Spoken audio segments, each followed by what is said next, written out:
Nakakatalino uminom ng tubig. Panoorin mo hanggang dulo itong video na to guys para malaman mo kung paano nangyari yan. Ngayon pag-usapan naman natin guys ang isang topic na araw-araw natin na experience. Tanong ko sa'yo mami at daddy, tubig bang lagi mong binibigay sa anak mo pag nauuhaw siya? O kaya chocolate drinks? Soft drinks ba? Baka naman fruit flavored juice yan. Alam mo ba na may scientific proof na nakakatalino ang pag-inom ng tubig? At ang palaging pag-inom naman ng mga flavored drinks tsaka yung mga chocolate drinks, nakakalobat daw yan sa utak ng anak mo. Dati guys, no, okay lang sa akin na nakikita ko uminom ng chocolate drinks yung anak ko. Feeling ko okay lang yun kasi ginagawa naman ng ibang bata yun kahit sa school, ganun din yung mga classmates niya eh. Iba nga, binabaon pa yan sa school eh, di ba? Pero nung binasa ko yung label sa likod ng chocolate drink na lagi kong binibili para sa anak ko, hindi ko na lang babanggitin yung brand guys ha, baka makasuhan tayo. Ang dami palang asukal na halo nun. Kaya pala yung anak ko after uminom, sobrang hyper. Takbo siya ng takbo, kala mo hindi napapagod.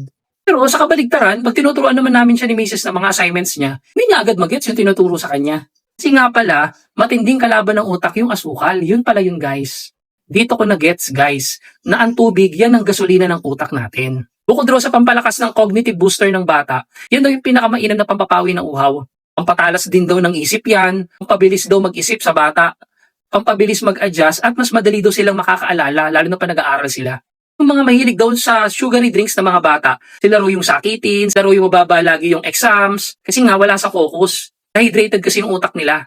Yan ang lesson learned ko guys, no? Dapat consistent at marami tayo magpainom ng tubig sa anak natin. Ito yung acronym natin guys for today's parenting content na tatawagin nating tubig. TUBIG. So first letter natin guys, no, T or tanggalin. Guys, simulan na natin tanggalin yung mga matatamis na inumin sa bahay natin. Magsimula na tayo magtanggal ng soft drink sa ref, yung mga powdered juice, yung mga chocolate drink, tsaka mga energy drinks sa ref natin. Tanggalin na natin yan. Kasi iinumin ng mga anak natin, tayo mismo rin, yung mga nasa ref, syempre sayang eh. Palawa guys, letter U or unahin. Unahin nating painumin ng tubig bago kumain ng anak natin. At gawin nating natural yan. Kailangan natin maging consistent dyan guys. Sabihin muna na tubig muna ang iinumin ng anak para tumalino siya. Third letter natin guys, no, letter B or bantayan. Bantayan mo kung gaano karaming tubig ang iinumin ng anak mo. Mas especially pag nauuhaw siya. Kaya bago pumasok sa school, painumin mo muna ng tubig. Kailangan kasi guys, 3 to 5 baso ang mapainom natin sa anak natin everyday. Kaya dapat lagi tayo may dala na big water jug. Fourth letter natin guys, no, I or imodelo. Imodelo natin ang pag-inom ng tubig. Kasi guys, tayo ang example eh, tayo ang modelo. Pag lagi tayo nagkakape o lagi tayo nagsusoft drinks, nakikita ng anak natin yan. Dapat kahit tayo mismo, first choice natin lagi ang tubig. And fifth letter natin guys, no, letter G or gawing cool.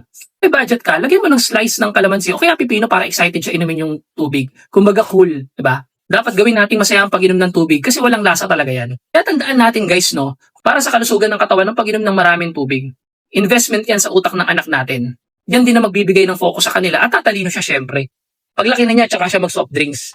So, mami at daddy, anong diskarte mo para masigurado mo na umiinom ng tubig ang anak mo?